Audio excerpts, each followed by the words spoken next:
Chopper Command, doing whatever a chopper can. Welcome to Chopper Command on the Atari 2600 by Activision from 1982.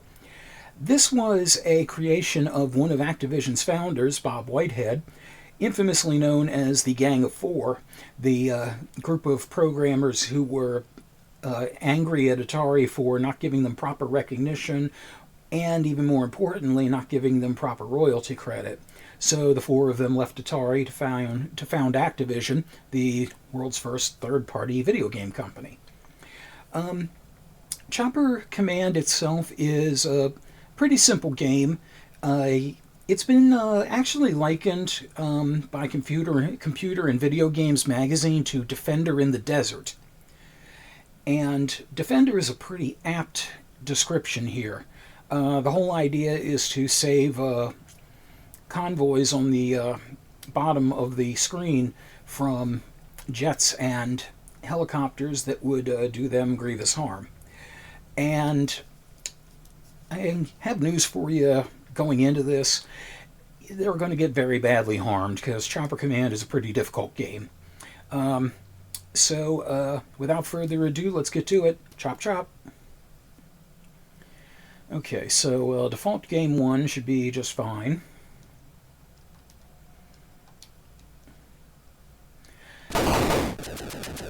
Okay, so as you see, you have a regular laser. It's unlimited ammunition, so fire away. The dots on the bottom represent the trucks, the dots in the air represent the enemies, the brown dot represents you. And we're going to have to do some fancy maneuvering to get ahead of everything and not just crash into the enemies. Especially where the jets are concerned, because they will close the distance ridiculously quickly.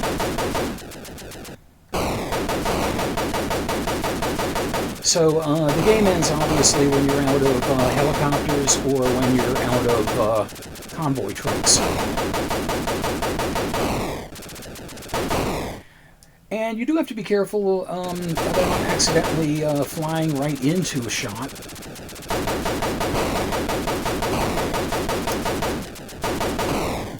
You can see what I mean about this being kind of a difficult game. And momentum is fairly important. This was actually one of the first Atari games where momentum was a big factor. So while I fail at this some more, I want to tell you a little bit of backstory about the person who created this, Whitehead. As I mentioned, he was part of the Activision Gang of Four. He created a fair few games for Activision, including Boxing, Stampede, and one of my personal favorites that I played on my channel, Private Eye. I'm sorry, I should say Private Eye. Wrong eye. Now, Bob Whitehead stuck with Activision through the game crash of '83, but shortly after that he became rather disillusioned with Activision's potential future, specifically monetarily. So he left in 1984 with another original founder, Alan Miller, and the two, in the grand tradition of naming your company alphabetically ahead of the company you just left, founded Accolade.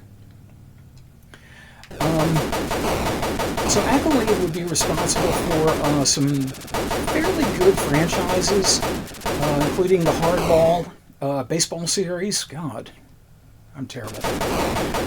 The Hardball baseball series, Jack Nicklaus golf series, the Test Drive racing series, the Spacefaring series Star Control, and the infamous Bubsy series. But Bob Whitehead would not be a part of a lot of that. He would actually leave the game industry for good in 1985, having become kind of disillusioned with it. Oh yeah, that map screen is incredibly helpful. He would go on to basically spend time with his family, but also work on several religious startups. And as of 2005, when he was interviewed again, his opinion of the game industry hadn't changed. He was mainly disillusioned with the male-dominated toxicity of it. So he never came back, and it's kind of a shame. But that's what I have to say on the backstory. Now it's just a matter of how long can I live.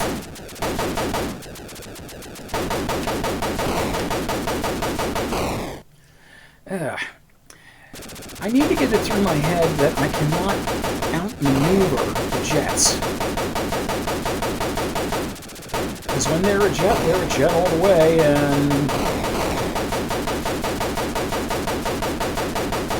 and I'm not going to live if I keep playing this way.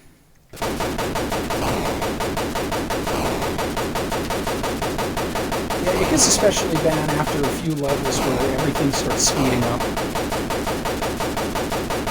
The helicopters are not too bad to deal with, but you can crash into them too, why not?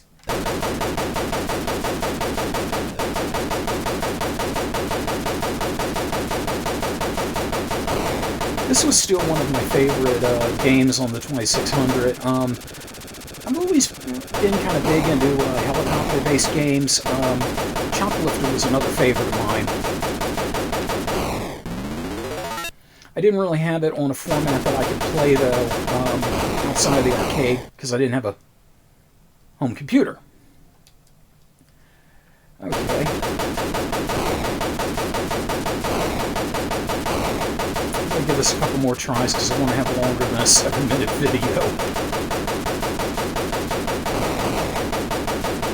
That's good. Everyone, just keep it in first gear for me. That's more my speed. No pun intended.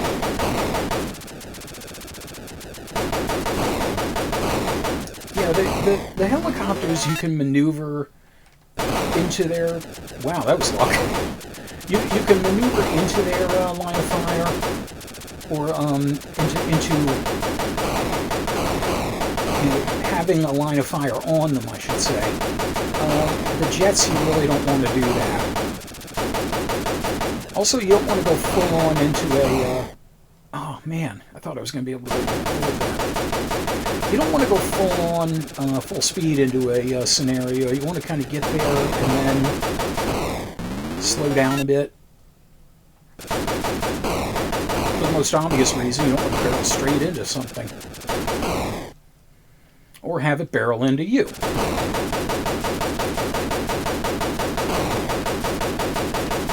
Interesting aesthetic, by the way, to make the fighter jets blue. I always thought the Blue Angels had turned traitor on us.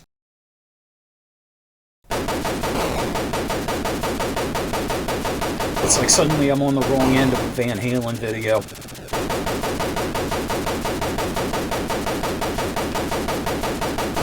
I am using a turbo fire on my controller, by the way. This is not a function built into the game.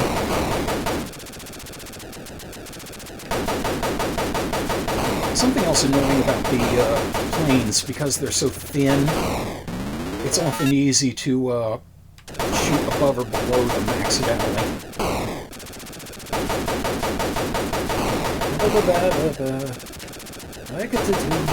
Okay. Let's go this way, why not? That'd be why not. I should never say something like why not. Oh, and that convoy is no longer completely solid. It's one lone little truck just minding its own business there.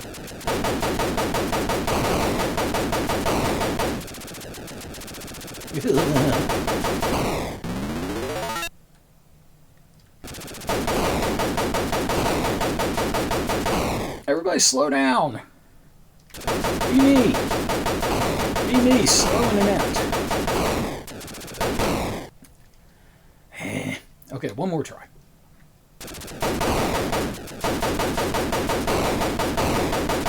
Yeah, as is fairly common for 2600 games, they ramp up in difficulty fairly quickly from level to level. This more so than others.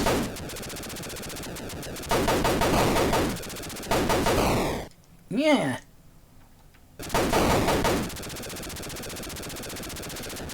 That's the only good thing about a mid-air collision. You don't have to stop and exchange insurance information.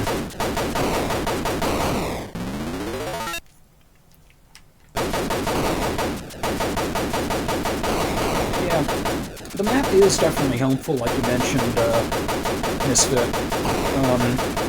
Especially if you need to see where the enemies are going to be, so you can kind of set yourself up to have the most effective shots going in. At the same time, though, the map only has a couple of layers to it. As you can see, there's really only 3 layers, bottom, middle, and top, and there's more room than that on the screen. So it's not exactly a clean sheet all the time.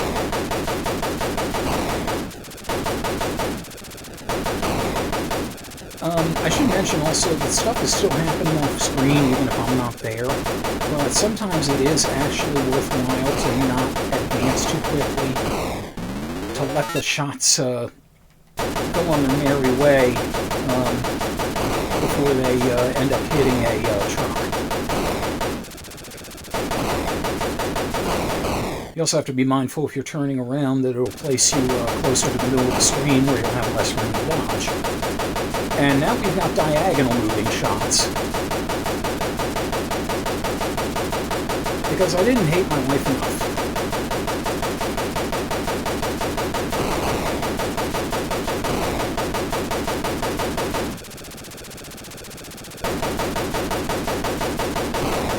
But, oh, that one just came straight at me.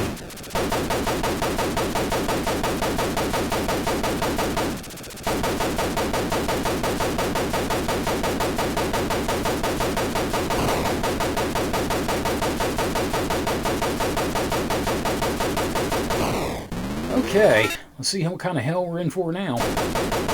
Holy shit! Pump the brakes, guys, goddamn. Okay, I think that's about the limit of my skill. So, yeah. All I can say is, once upon a time, we had a great big convoy. So, take care, Commanders. Until we game again. Dismissed. This episode's Blades of Gory was made possible by Mike Panza, Rick in Baltimore, Viceroy Scorn, D.I.O.D., Jumpy Cat, Shin Majin, the post-production contributions of Matthew Carr Anderson, and all my jet-setting Lycanthro fans. Thank you very much for your continued support. Until we game again.